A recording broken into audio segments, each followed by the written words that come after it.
The Bite Me podcast is coming right up, and it is brought to you every week right here on YouTube by Freedom Boats. It is the best shallow running boat on the water, and there is a model perfect for you. The Chiquita 14, the Eagle 16, the Patriot 18, the Commander 21, the beautiful Warrior like I have 23, or the big boy that runs so shallow, the General 26. Chet Moore and Pooty can customize it however you'd like, and there's a dealer near you, whether it's the Boatyard in Kemah or dealerships in San Antonio, Beaumont, Corpus Christi, Port O'Connor, Houston, and Aransas Pass. Freedom Boats or freedomboatsusa.com.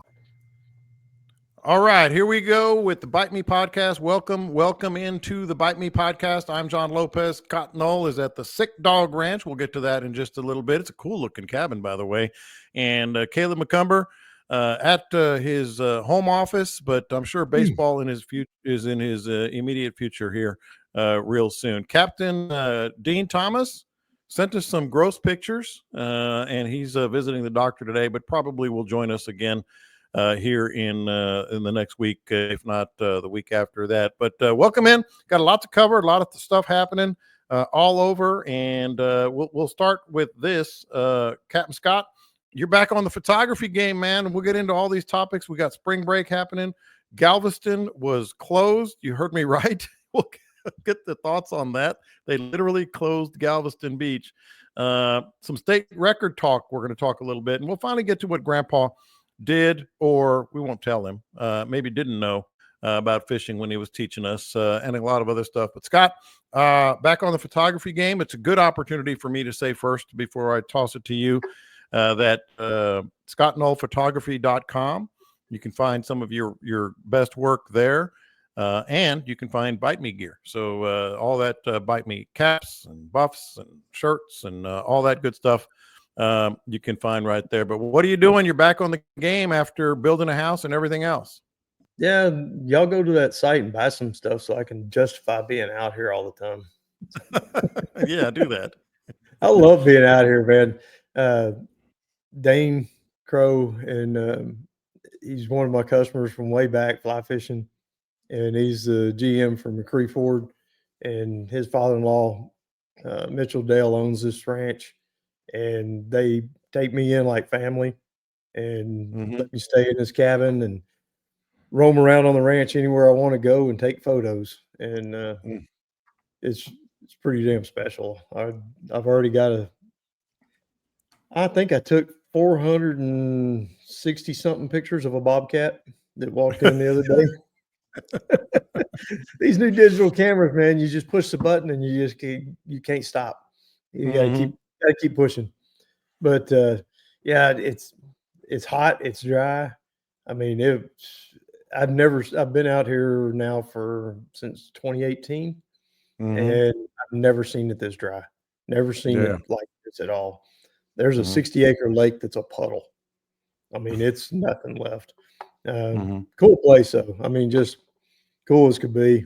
I was sitting in the blind the other day shooting bird shots. I've got this little pond that's set up, and if you've looked at my photos, you've seen the reflections of the birds in the water and all that. And I'm just sitting in there kicking back, enjoying the evening, and this rabbit walked out and was getting a drink. And I was taking a picture of the rabbit, and all of a sudden the rabbit looked back behind him and then shot past me close enough to touch him.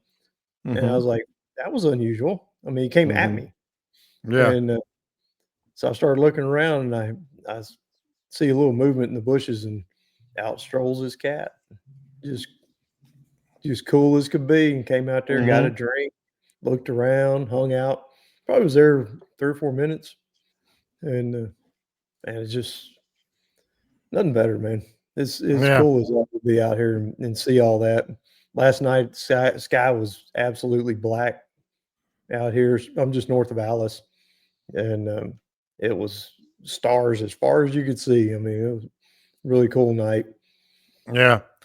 So Caleb, one of the coolest parts of this whole thing, y'all have heard me talk about Bill Harvey.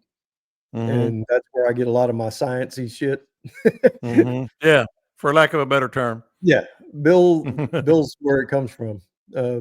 Bill started the Texas Kayak Fishing School with Dean and brought in a lot of the technical fish biology stuff, and that's where me and Dean got a lot of our information.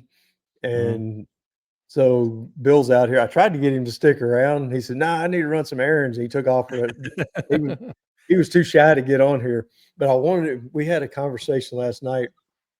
Every night we talk fishing and fisheries biology and just some really deep, interesting conversations with this guy.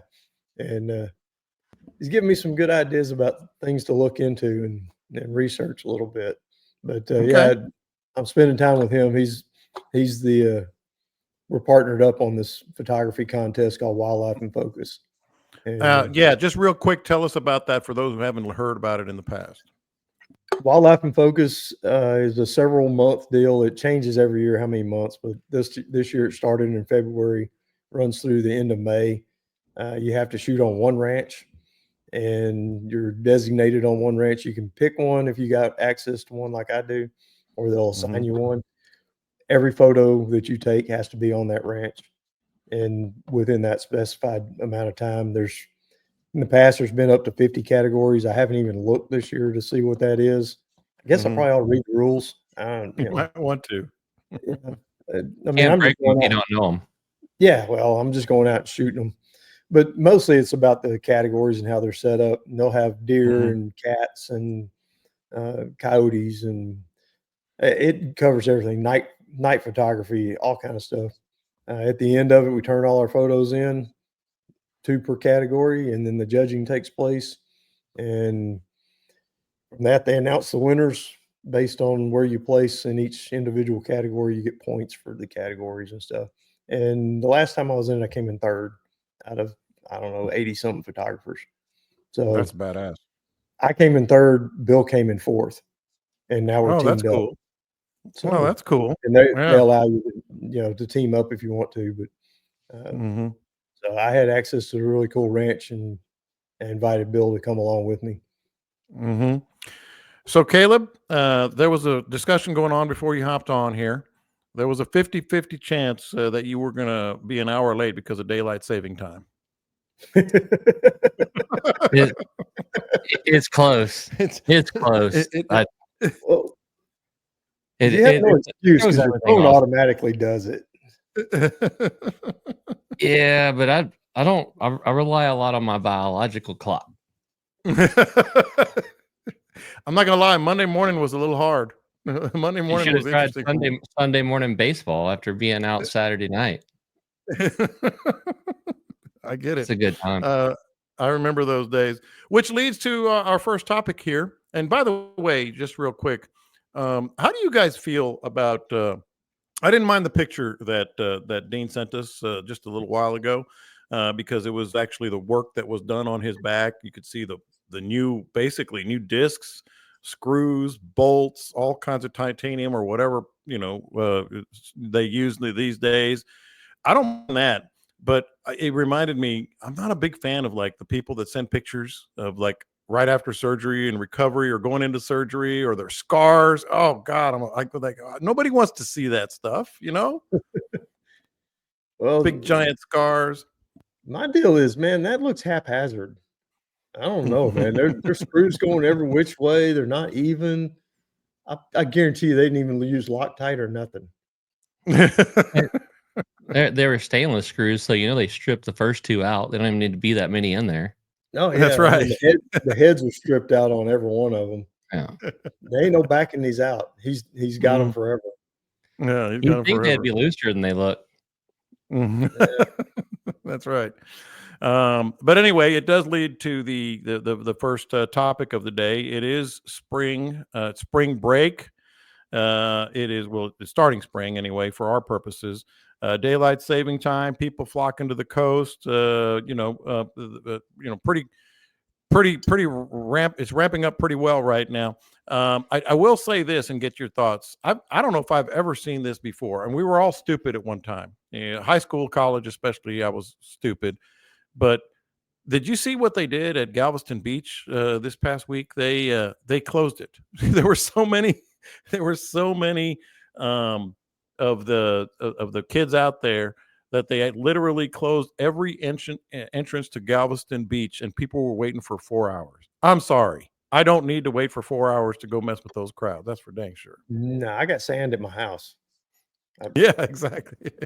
I'm You cool. couldn't pay me to hang out on a beach. No. No, not at all. But the girls like to do that, so we all went. Well, if you're going to And meet chicks, the snowboard chicks are usually in better shape, and you can use your imagination. They could be as cute as you want them to be, and there's yeah, no that's beach true. there. So, and I actually like some of the outfits they wear, no doubt about it. But anyway, that's neither here nor there. For our purposes, spring it's officially sort of changing with daylight saving time and spring break and all that. Now we don't like to necessarily go fishing during spring break, but the things are changing. And Caleb, I'm gonna start with you on this. What have you seen out there? What's been changing? Have you dared to go out there with the spring breakers? Yeah, I've been fishing. Captain Caleb's running some trips again, and I'm accepting 5 to 7 a month. So if you're interested, get with me because it's getting tightened up. But there was a bunch of boats out, but I did my usual thing and kind of went where everybody else wasn't. And the daylight savings time, it makes it easier to be at the ramp at daylight, and I love it. So I think me and Perry Bauman are fishing on Thursday, and by golly, I just might tell him to meet me there at daylight to see what that sounds like. Scott, what's changing, man? What are you seeing? Have you been out? I've been out in a bird blind, honestly. I mean, Yeah. I've been shooting photos out on this ranch for last week, but I've been keeping an ear on things, and it's typical spring pattern. Seems like it's ramping up pretty quick. Um, Baby fish are all over the place. I got the little small minnows. Hearing a lot about that. That the bait's real small, kind of hard to match up, with what they're seeing. So my suggestion to them was throwing some clear DOAs with holographic glitter in it. That kind of imitates a school of small bait fish in my mind, hopefully in the fish's mind. If you're in the dirtier water up north, spinner baits with a white tail, even the bass spinner baits with the big fluffy tail, the strings tail, something along those lines that imitates a wad of bait is better than a singular bait most of the time for me in the spring whenever I'm seeing those small baits like that. Yeah, we went up the river, and I was using my depth finder, and there were just clouds of those little suckers. The ran anywhere from 4 feet deep to 12 feet deep, which is cloud after cloud after cloud of them. And every once in a while, they had come up, and they were like little half-inch, little bitty buggers. And I can't in another month when all those suckers are about an inch and a half, and the redfish are in there cruising the edges. I absolutely can't wait. But like Scott said, the bite was a little bit tough last week, but I think it had a lot more to do with the tide. The tide wasn't doing what we needed it to. But there's a ton of the little bitty boogers out there right now. Now, I will say, I feel like last week's podcast had a little influence on Caleb. I saw you posted you're going to be doing some river trips. So did you get that thought from our river discussion, which, by the way, had a great response. And anybody, as I always say, if you want to subscribe to this podcast, you can subscribe anywhere, iTunes, Spotify, etc. But we recommend Podbean because you can go back and listen to the first podcast we ever did. You can go back 5 years and listen to every one. So did you get your inspiration from our conversation? Yeah, I'm a trendy guy, man. I'm a trendy guy. But yeah, I was like, you know what? We've been talking about it. Let's go do it. And we went up the river, and there's a lot of fish there. But again, the tide wasn't doing what it was supposed to. So we ended up going way down the river and fishing the low tide drop from the I don't know, from the wind or whatever it was out in front of drains, and we caught some big redfish right off the rip. So, but yeah, no, I'll probably be back on the river this week too.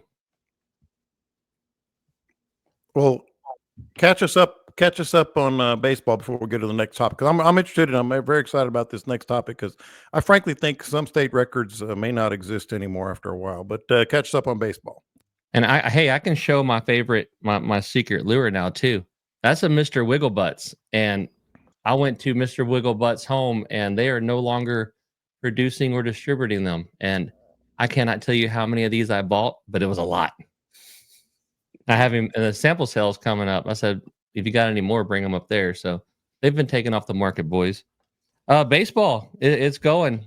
Cade Cade was a starting pitcher on Saturday, and he gave up one hard hit. However, if that fence would have been 307 feet instead of 310, he gave up his first home run. He said he came out of that game and he said, when you're pitching to the kid, they flew in from California. Don't leave a changeup chest high. I wish I'd have been recording it because I would love to have the picture where Cade's on the mound looking up in the air like, is that a damn airplane? What just happened? Wait a minute, that just happened. Hey, that happens. They bring in these kids from all over, man. Yep.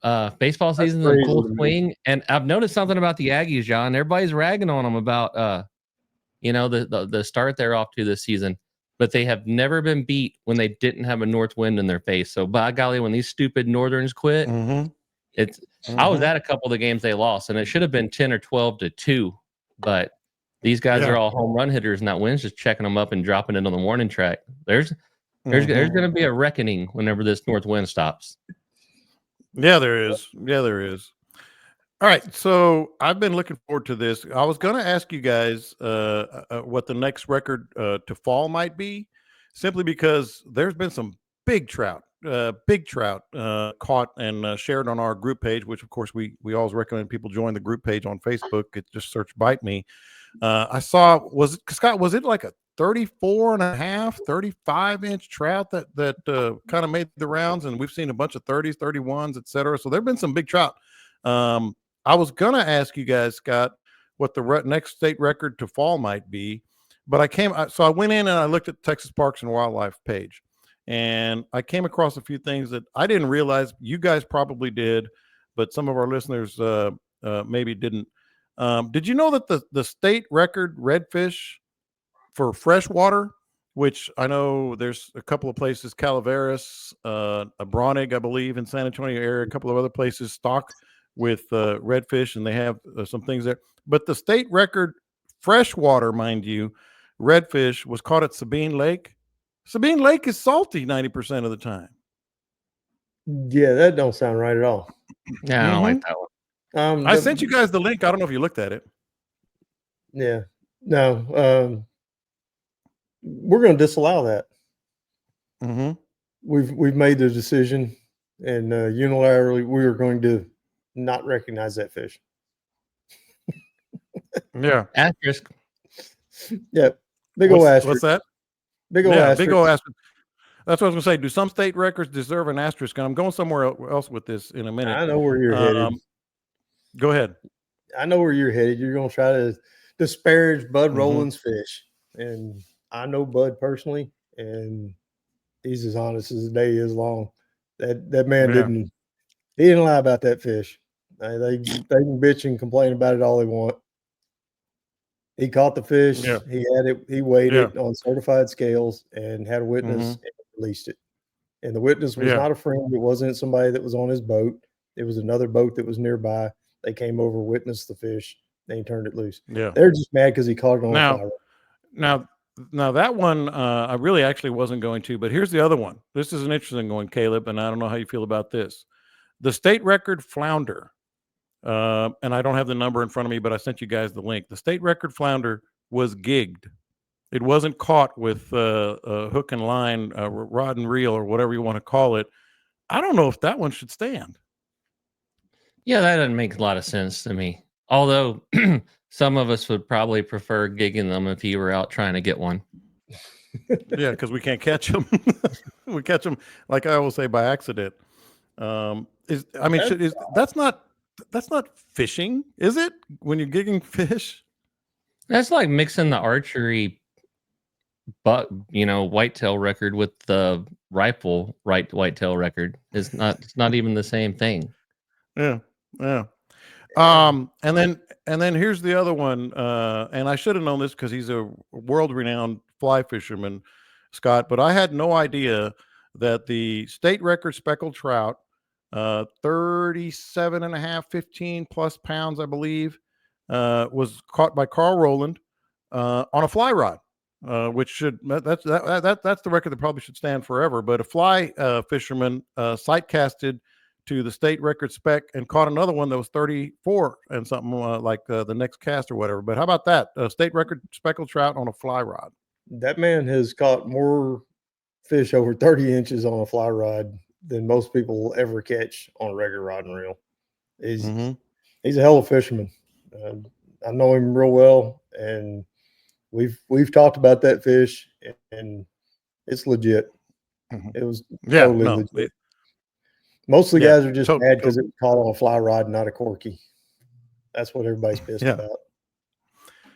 So, Caleb, go ahead. It's been my take on it. If I ever caught one that was a state record, I'm going to let it go, because who's let me ask you this, John, and I'm not trying to put you on the spot, but I am putting you on the spot.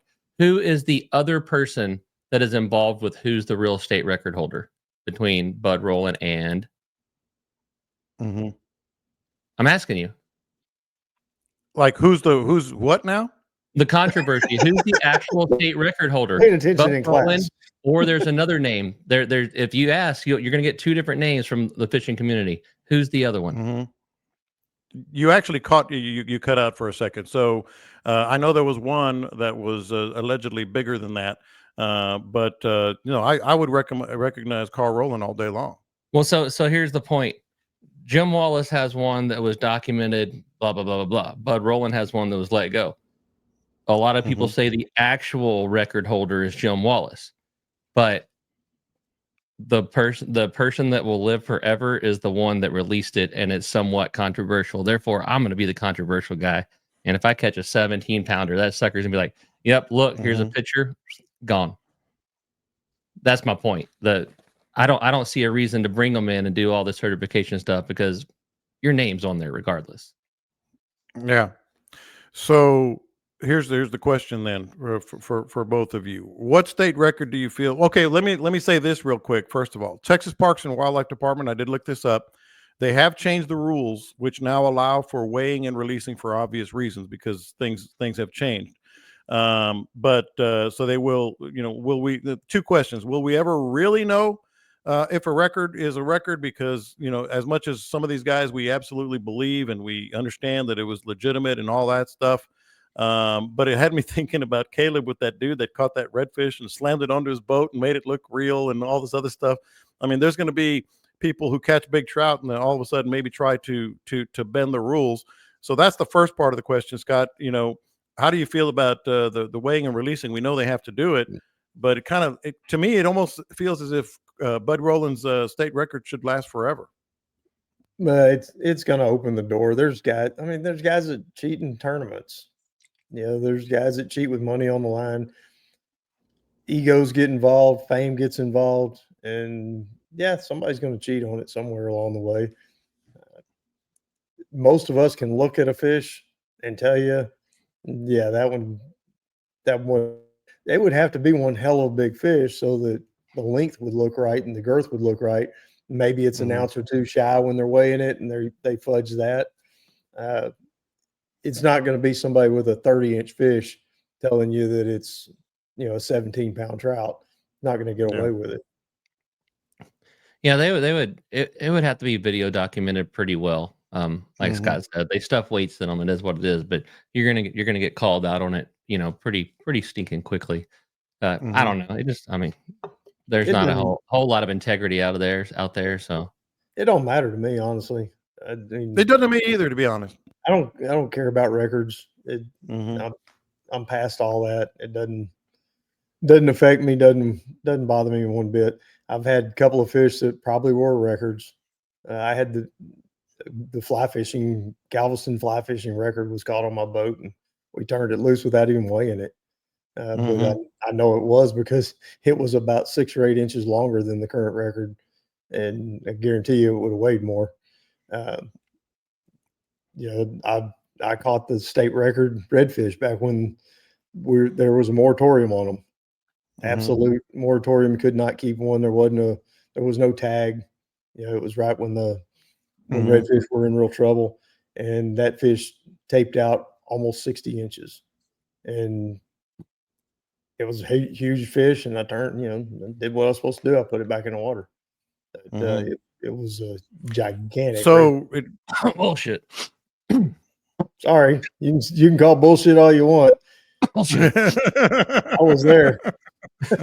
You were still shitting your pants.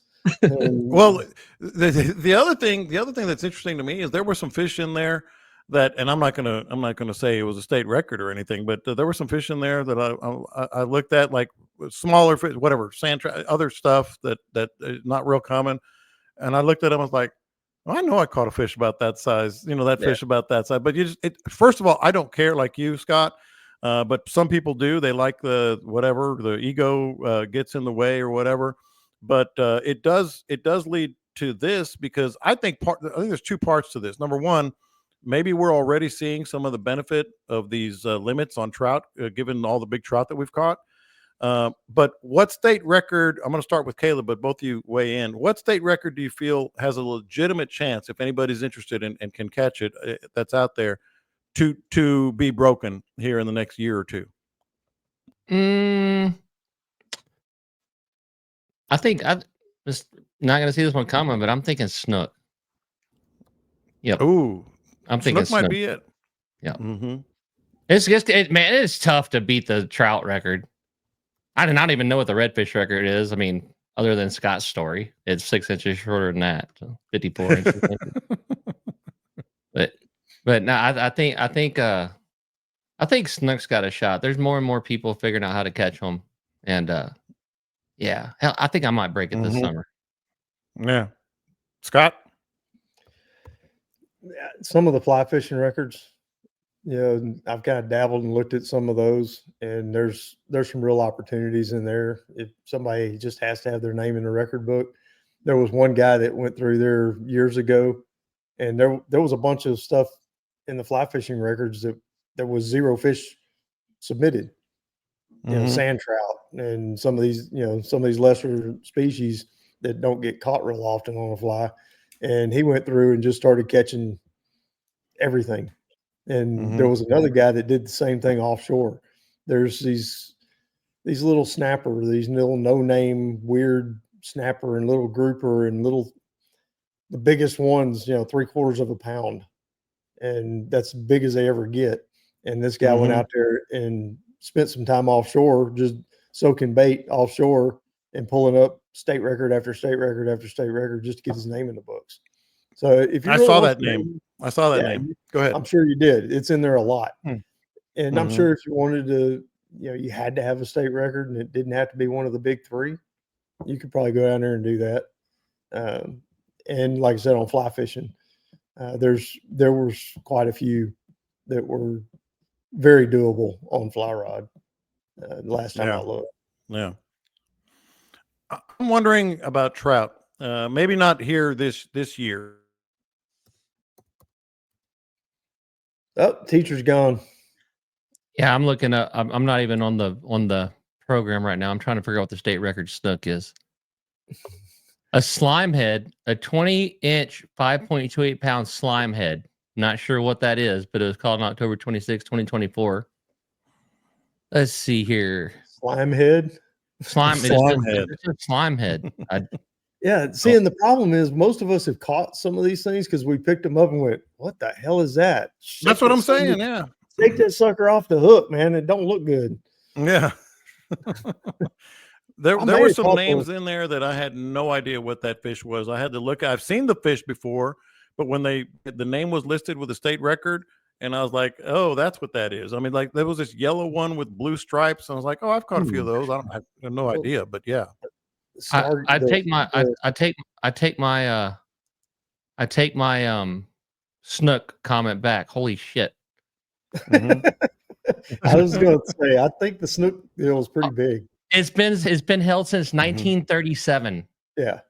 It's been held since, and it is, my finger twitched when I saw it, and I spun on thing. 57.5 pounds, Louis Rewalt, January 1st, 1937.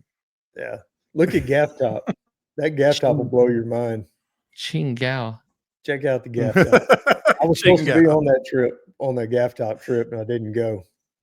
I've mentioned it here before, but it was my girlfriend at the time in high school. It was her dad wanted me to go with him. I didn't go, and he went out and caught the state record gaff top, and it still stands. I'm trying to. Oh, here we go. 13.33 pounds. See, that doesn't seem that big for a gaff top, though. Dude, I've never caught Yeah, a but that's gaff a top big over ass about great gaff 6-7 pounds. I mean, this- obviously it is, but the I star figured winner- it'd be in the 30s. I guarantee it, the star winner every year is like 6, 7, 8 pounds. And Man, okay. You've Well, never then I seen a double want to digit. tell my story. I've caught the state record gaff top in my boat, and I didn't even measure it because it doesn't mean that much to me. yeah, Because I know I've had some 20 pounders on there. absolutely. Caleb, you got them in front of you. What's the most bizarre fish name? How about a Bermuda chub? I had one of those when I was in Bermuda. When I you just had Bermuda shorts on, happened to be on it when you said it. It's the Bermuda chub. Oh, Yeah, John got him yeah. one in 2000. John Godfrey got him one in 2007. He's pretty proud of it. I think I was there in 09. I had one. I really don't even want to ask how big it is. Oh, it's a 9. It's 9. Well, I Good mean, 8 Lord. 3/4, but who's measuring? Not me. Not Oh me. man, I mean, it's right beside Tommy Angel's gag. Tommy? Hey, Tommy man. Angel. Tommy Angel got You him a do gag. you do you, Tommy. I'm not going to pass any judgment. There's some stuff that you just ask at the right time and makes content. You know what I mean? Yeah. Oh, Lord. There's a fish called a speckled dick. I'm looking it up. There's a fish called a speckled dick. I wish I could just search these by name. I thought speckled dick was like a jar or something you get in Britain. Mm-hmm. I think somebody's screwing with me. I'm not going to search it. Yeah. Google Well, Scott that. Yeah. Scott It was may just be talking about a daylight savings time, but it ain't April Fools just yet. Yeah, that's right. No, that's a lie. There's a fish called a spot and it weighs 1.13 pounds. Mm-hmm. Yeah. Apparently Yeah, they're we in the caught upper some lagoon. little fish on my boat. It looked like a little grouper, and I forgot what the name of it was. And it was like 3 inches long, but it looked like a little bitty baby grouper. I took pictures of it. And I sent it to John Cargus. He listens all the time. He's always on here, and he's my go-to for fish identification and bird identification, everything. You know, you send that man a picture of a tree out in the woods, and he'll tell you what kind it is. But John came back with the answer for me pretty quick, and turns out that was like as big as they get. It was like 3 inches long, and it was this cool looking little thing. It wasn't even related to a grouper, but it looked just like one. Mm-hmm. You know, at least we're not cussing. No, these are actual names. These are actual names of these fish. Just to kind of put a bow on it, you know, back to the trout discussion. I did want to get y'all's thoughts on the next, let's say, 2 to 3 years. Yeah, given the trout regulations now and nothing, you know, above the slot. Scott, can you see a 38-inch trout? It'd be, I mean, I guess, but Bud Rowland's fish is tough to beat. I don't know if John didn't pay his bills this month or what. You know, No, he sent us a note, said that he's going to leave and us carry it on. they were really being bad on him. So, hey, John wants to know about a 30-inch trout. Well, 38-inch trout. I think, man, there's one out there. I think there has been in the past. I know that there's probably been trout that lived that were like that. Well, I mean, what do you think about that skull that Mike McBride brings up all the time? I got one sitting in my studio. Yeah, he just posted a picture of it the other day. That gigantic trout skull. Keep talking. That, I mean, he posted pictures of trout skulls that were like 30-inch trout skulls. And then he posted a picture of this one that they found on an island or somewhere out there around Baffin. And it was just, it was almost like it couldn't even be the same species.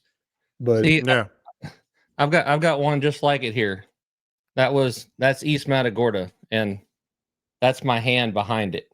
Right. And this is as Oh, big as man. the one he has. Now, what And part is that? That's well, it says pelvis. No, it's supposed to be its head, right? And Mike he did this thing where he cleaned some like a 26 and a 28-inch trout and let their heads dry out, whatever. And they look just like this, but like the 28-inch one, his head is like this long compared to it, right? So that does look like it'd be a big trout, but then if you turn it over, that could sure be a big old black drum too. So I mean, it's hard for me to figure out exactly what it is. Like its spine connects right here. That's a spine. So it's either a trout dragon or it's a black drum. Or a dragon. And I'm Or not a real sure. dragon. But the ones that Mike cleaned and let dry out look just like that. They're sitting on there there it is. There you go. Yeah. Like the middle one and the other one, the two smaller ones are 26 and 28 inches, and then that's the one he found. So I mean, it's the same thing. That's exactly the same. Yeah. So what size trout was that? If that's really a skull that Mike found. What size was it? That's 38, 42, 43-inch fish. Comparatively. Or it's a black drum. But obviously I buy into it some, or this thing wouldn't be sitting in my room all of the time. But I don't know. I've never, let one's head dry out to see what it looked like either. But I think a fisheries biologist would be able to tell us what a trout skull looks like. Would be able to determine, yes, that is a trout skull. Hell, I got one that's staying here with me. We're shooting photos together. I'll let him look at it later and see what he thinks. Where's he at when we need him, Scott? He failed. He said he had to go get some stuff down in Alice, and he'd be right back. He was going to run an errand, go buy some beer and stuff. Mainly, he just didn't want to be in here and me drag him onto the air and start asking him geek questions about fisheries. He had some cool stuff last night. We had a couple beers and we got way off into the weeds on the fisheries. Pretty cool. But I know that bore the hell out of y'all, but it was very so yes or no, in the next 2-3 years we're going to have a new, I mean, I don't know if it'll be reported or whatever, but somebody's going to catch a trout bigger than the one that Bud Rowland caught. Franklin Lee says McBride's skull has been checked out and it is a trout skull. So by God, there's one in Matagorda too. So as to your question, I think we're 4 or 5 years from that. Because trout, Okay. I mean, we've got a lot of big probably trout. We're showing some big trout, but big trout take a long time. Once they get older, they grow really slow. And so that growing from the 20 inches where the cutoff is, once they hit that 28, 29, 30 inch, they really slow down a lot. And there's so many factors involved, not just fishermen catching them and mishandling them and killing them, dolphins, sharks, you name it. They don't live in Disneyland. It's kind of rough out there. I caught one last fall that I tagged, and I think it was 27 3/4 or something. And somebody caught it a year later during the fishing show, and it had grown 1/4 of an inch. They had 1/4 of an inch and like half a pound or something. Yeah, they grow slow. All right, so go ahead. Are you having that much of a problem over there with your internet? Yes, I'm having severe internet problems. Yeah, but just for those who are listening, I posted this on the live YouTube stream. My internet's usually very, very reliable, but it's crap right now. Dare I say it's shit right now, and catch shit from anybody who might be listening to this podcast later. But we're recording locally too, so it's going to be good when I post it. But y'all can hear everything just fine. I'm taking it. It's just on my end, right? Yeah. Ours has been fine. Yeah. Okay. Well, that's good. That's what I wanted to hear. That's what we want to hear for our why don't you just back out and leave, and me and Scott will carry this last 20 minutes? Because I don't think you can. And I don't trust you. Mostly the second part. I don't trust you. But here's the deal. All right. So this is a good question that actually came up from one of my sons. We were having this discussion, and he brought up some point. I forget which one of these it was. It might have been that where there are gaff top, there are trout. And I went, yeah, maybe sometimes. And we've had that discussion. But a lot of times, because we're kids and we're fishing with our dad and our grandpa takes us out today, go fishing one day, and they tell you something and it becomes gospel, right? And you live by that thought. And so I actually came up with several. Well, we had this discussion. I came up with several questions that grandpa or dad told us about. And now that we're out on the water all the time, every week and sometimes every day of every week, we're like that. I don't want to hurt grandpa's feelings, but that might not have been the case. So I want you guys to. I'm going to ask the question and back out to make sure my internet doesn't get in the way of any recording. But tell me if these lessons stand the test of time that were old. I guess isms, fisherman's tales, whatever you want to call it. Let's start, Scott, with you. Big bait, big fish. Is that holding the test of time? Not always. I mean, it's not a bad way to go to catch a big fish, but mainly because it culls out all the little fish. You're not dealing with the smaller fish. You might not get as many bites in a day, but that big redfish that was the state record ate a quarter ounce head on a Kelly Wiggler shrimp tail, and that gigantic fish ate that. These tarpon that we catch all the time on the beachfront, we're throwing the DOA bait buster. You've seen it, 3.5 inches. It doesn't take a very large bait to catch a big fish. Yeah, I mean the you got multiple records that were caught on flies, so I'd say big bait, big fish doesn't really translate too well. All right. I think he's just guessing if we're done talking or not. I am. I am. If you have anything else, I apologize. But I feel horrible because my internet is pretty reliable. But anyway, it's recording and it's going to sound like a gem when we post it. And hopefully the listener here, like I said, on the live YouTube stream, don't really sense it. It's just on my end. But here's the next one. And this is the one that kind of started this conversation with one of my sons. Caleb, you start this one. Where there are gaff top, there are trout. I tell my customers that all the time. This is just a sign that we're in them, boys. That's not the question. That wasn't the question.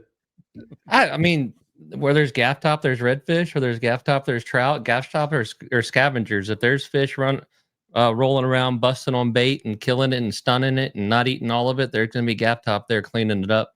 You hear all the time in Galveston when you're chasing the schools, if you get on gaff top, the redfish are just ahead of them. And so, I mean, I would agree. When we're fishing birds and let it get too deep, or the guys that are throwing bait and stuff, they'll tangle into gaff top when they're mixed in with trout. So I'd say, yeah, sure. Yeah, I mean when we're catching gaff top on the beachfront, there's tarpon nearby. Ain't no fences out there, and they all kind of seem to get along just fine as long as one of them's not trying to eat the other one. Mm-hmm. Okay, so here's another one that my dad told me this all the time. Cast away from the pier, cast away from the jetties. What do you think about that, Scott? And then jump in, Caleb. Absolutely not. If you're walking the jetties, throw parallel to the jetties if you can, if it's not too crowded to do so. The fish are on the structure. That's where they're at. And the guys, when I was a pier rat and as a kid, we threw way out, but we were throwing big spin squitters and throwing our bait way out to catch big bull reds and stuff, and they were further out. But the guys who really hammered it and caught a lot of fish, they would walk up and down the docks with a little jig and just fish the poles and the pilings, and they caught more fish than the rest of us. Yeah, what Scott said. So I'll tell my own story. They back in the day, you put your finger on the line to feel the catfish bite, right? So you got your bait sitting out there and you're waiting for that bite. And my great grandma, she used to take me hunting and fishing and stuff. And I was sitting there on the dock and I had my finger on the line just like I saw everybody else do. And she looked over at her little 8-9-year-old grandson and lovingly said, "The fish can feel your heartbeat, you dumb little bastard. Get your finger off the line." So I really don't know which way to go with that one. My great grandma, she was sweet. You should have been there the day I spit bubble gum out of the deer blind. It was a different time in 1988, y'all. Yeah, it was a different time. Okay. Here's the other one that my dad actually. I remember him saying, and we do this still. We've talked about it on the podcast, just sort of looking for, always checking out that spot where you've killed them in the past. But he used to say, it doesn't matter what time of year, this is my honey hole. Caleb? That was the only place his crippled old self could walk to. Yeah, that's right. Yeah. You know what? Were you there? Yeah. No, I don't particularly subscribe to honey holes. There might be a spot on the jetties that maybe you know it, maybe you don't, where a rock has fallen off and created a little sweet spot, or there's a little cutout in the water there or something. So, I mean, hey, if it's where you always fish, then by golly, it is your honey hole. That's simple. This is true. If he said he caught fish there every time, I'm calling him a liar, though. Exactly. Yeah. It's there's some hot spots that typically will pay off in a given time period, but I'm not a real big believer in this is the spot in the bays. I mean, there's spots that are reefs, that sure. I mean, Hannah's used to be the hot spot, but as far as this little cove over here is the honey hole, that doesn't fly with me. Hannah's, Mhm. Little Hannah's, all that, even that Half Moon Reef in West Matagorda. I've got certain, like, whenever I go, I'm going to start at one particular marker and drift across it in a certain way, because I've done well between this marker and that marker. I've done that, but I don't catch fish there every time. Sometimes I just got to move. But there are certain markers I'll start on every time I get there. We're done now, John. Yeah, I know. I got the gist of that. Quit moving and we stare at you, that means we're done.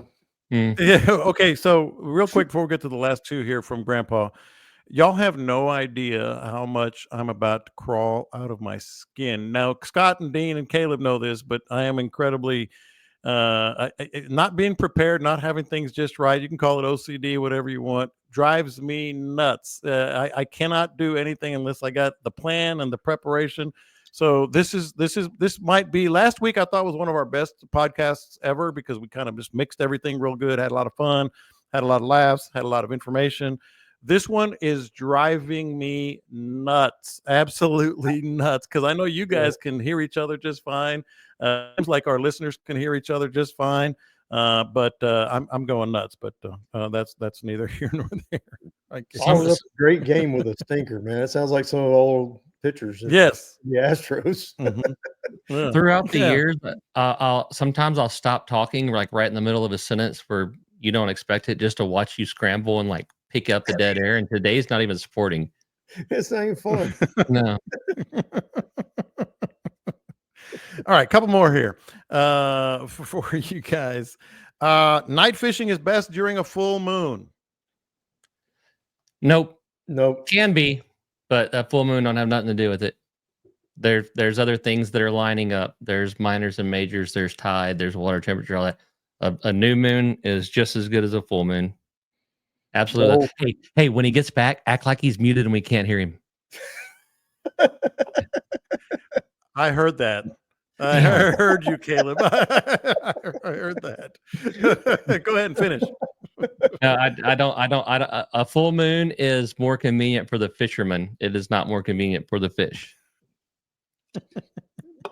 That's true. I mean, yeah. Everybody always talks about, they can see the lure better on a full moon. They're not seeing the lure. It's about feeling the lure. That's what that's all about. So, yeah. Did we just give hand signals when we're done? No, I pick up on it. I might be a half second late right now. Caleb is frozen, blowing some vape out of his mouth. So I figured y'all are done. That's how I'm looking at all the signs here. Guys, I'm not going to sleep tonight. I'm going to edit this thing. It's going to sound great, but it's just going to drive me freaking nuts. Last one here, and then we'll get to what would Scott do and what would move your lips. Caleb just do. but you got to keep the bait moving. Always keep the bait moving. Y'all are lying. Y'all are lying. I know you're lying. I can tell the difference. I'm not an idiot, but here's the last. Scott's going like this. He never goes like this, like he's talking. So, all right, Scott, you start this one. You got to keep the bait moving. 99% of the time, yes. Fly fishing, there's sometimes like when we're fishing for those big tail and black drum, we leave it absolutely still on the bottom and just barely tick it. I mean, it's a rare occasion. Yeah. Look, I can. You guys are. You guys are the worst people alive. You guys, Caleb, I know you're lying. I know you're lying. I know it. 100. Just answer the damn question, Caleb. No, dead sticking works. Yes, it does. Dead sticking works. With what? With what lure? I mean, I do with the double D really regularly. Top water. Yep. John's well-being.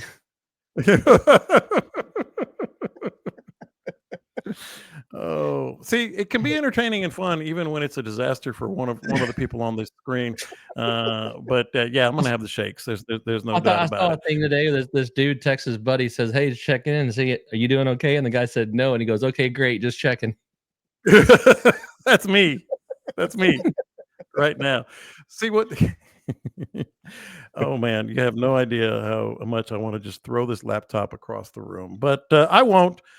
Instead, we'll get to what would Scott do, what would Caleb do. Lo and behold, we got some weather that's going to be looking a lot better. I was looking at because I'm going to be heading down there myself. And oh, by the way, this is going to be kind of cool. I've talked about how I got the new Freedom Warrior that Chet is building for me. So I was off the phone. I was on the phone with him earlier, I guess yesterday, and kind of, what do you want this? What do you want that? What do you want the Bite Me edition to have? And so the Bite Me edition of the Freedom Warrior is going to be, it's going to have certain things, upgrades, top quality, this and that, etc.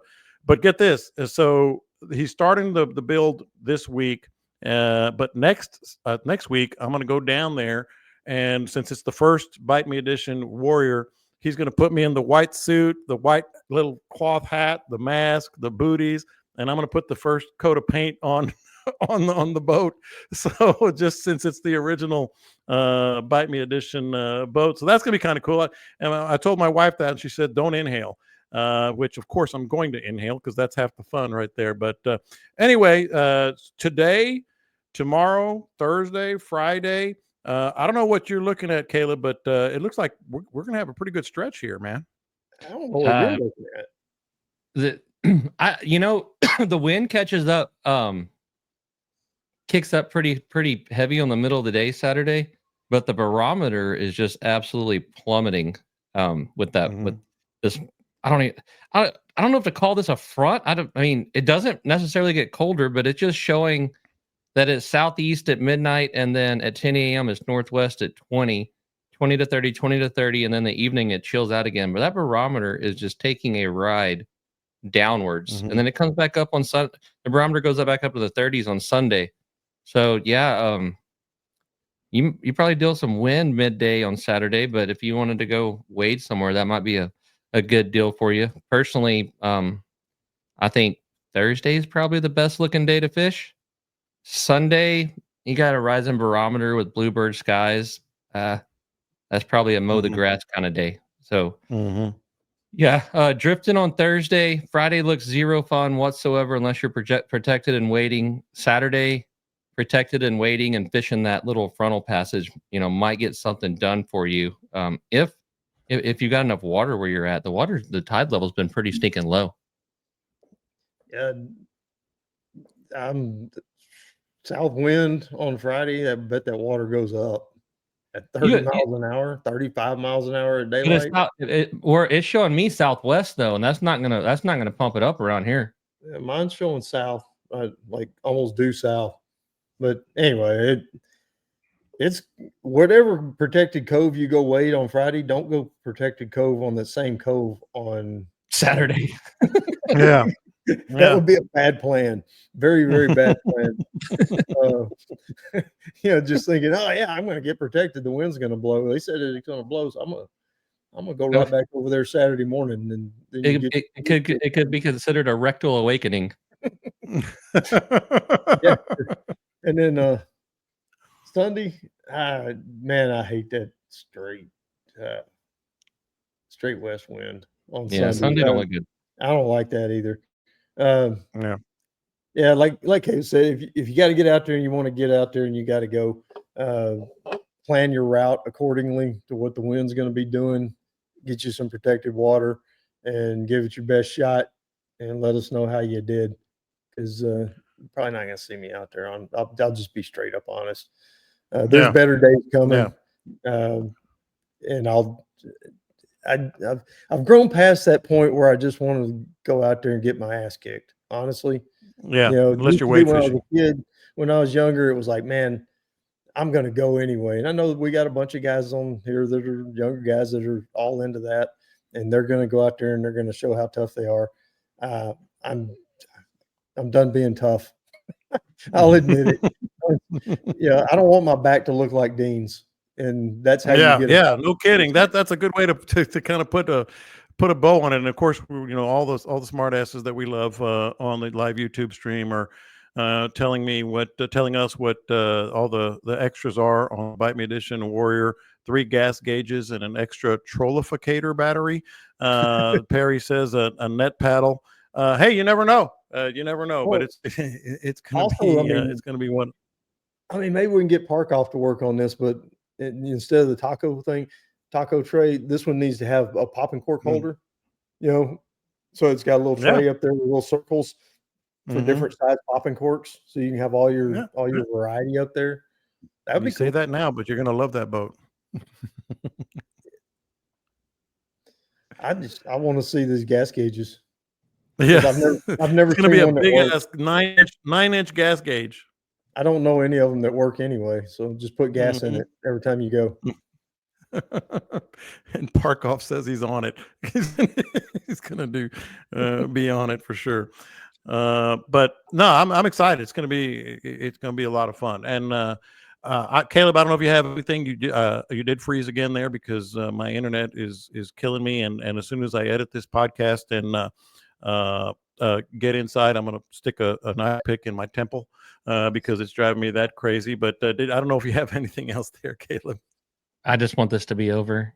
Here I am on this 10,000 acre ranch out in the middle of nowhere, and I didn't blink for once. No. I'm not arguing that. Not arguing that at all. But anyhow, the Bite Me podcast forges forward as always. Never missed an episode, except I missed parts of this one.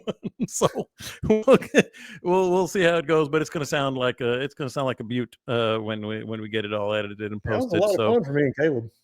Yeah, it was a lot of fun for you too, and I'm about to kill myself. But that's okay. The things we do for our lovely listeners, don't forget to subscribe. John, you need Starlink. You know what, that might be next, but this is the first time I've ever had that type of issue. But you guys know where to subscribe and wherever you get your podcast. You guys know that these guys are the best. Captain Dean Thomas will be back next week, I believe. But beyond that, you guys have a great week, great weekend. I'm going to kill myself, and we'll talk to you next time. Have you tried to unplug it and plug it back in?